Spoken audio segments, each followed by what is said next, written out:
We wanted to make a program that was accountable to standards.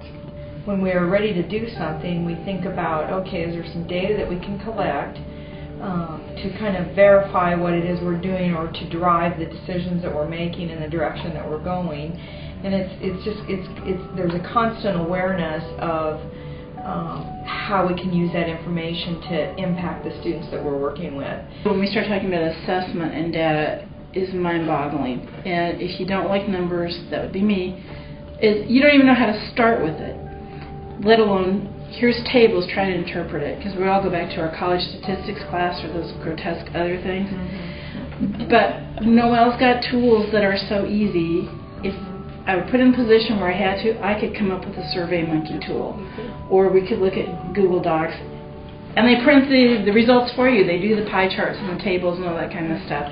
You don't have to be a genius to interpret what's on there. And I think for a lot of us, it's a fear factor of numbers, as we're about relationships and people, and not so much on the math part of it. But it's not nearly what I ever thought it was going to be. And so much of it can be perception data. It can be a quick yes/no survey. You know, how many students can tell me this in the classroom? It doesn't have to be anything mind-boggling. We do a lot of pre-tests and post-tests, and pre-testing to find out what students know, designing an intervention based on what they don't know. And after all, if they already know what it is you were planning to teach, why would you teach it to them? You want to do something different. And then after it's over, making sure they got what you wanted them to get. That's good teaching, and that's what we all are, first and foremost. We're teachers, and we need to be sure that as counselors, we're teaching skills to help them be successful now and in the future. Don't be afraid of the data part. That was the least appealing to me, but I actually find it kind of interesting. I was 10 years as the only K-12 counselor in a small school district. That was the beginning of my career. And I came to the conclusion, looking at what's happening nationally, not just then but now, is you have schools with very difficult decisions to make in their budget. What do we keep? What do we let loose of?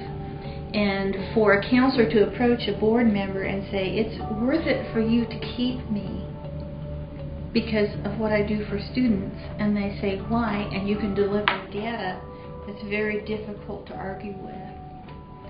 But if you say, well, they come and talk to me because I'm nice and I listen, they're going to go, well, their mom can do that, you know, or their dad or their best friend.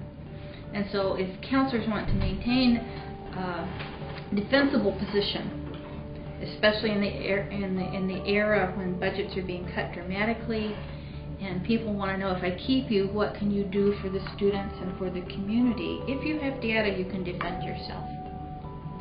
If you do not have data, you may be doing something other than counseling, because districts all across the country, in some cases whole states, have done away with counseling programs or cut them to half-time or less. And the data can be your best defense, especially with people that are looking to crunch numbers. Despite serious budget issues, we're showing that we're making a difference for students who are underachieving, or helping students get to college at high rates and be successful in college. We're making a difference long term. So it's harder to say then we don't need counselors, when counselors make a big difference in how our students perform, not just in this building, but once they leave us and go to jobs or to college. A vital counseling program is an integral part of a successful high school, wherever you are.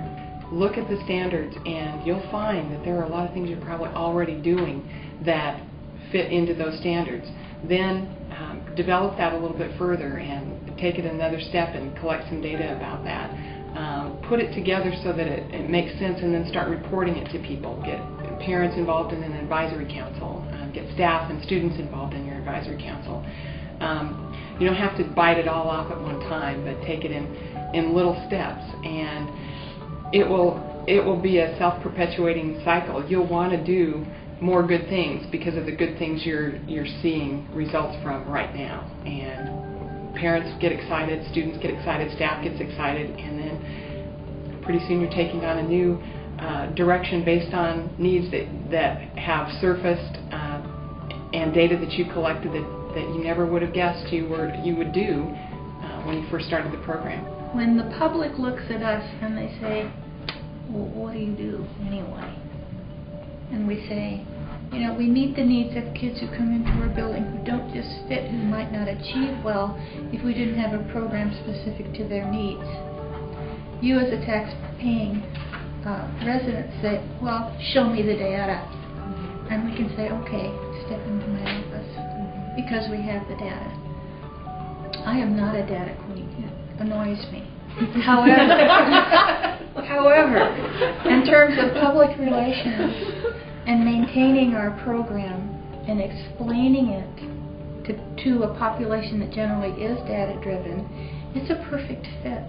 I think anybody who's thinking about developing a model program needs to go to the Nebraska Department of Education website, because you have done great things with that website. The resources there are fabulous, and they're easy to use. The templates that you can download are simple to fill in and work with, and the resources of the state are behind every school having a model program.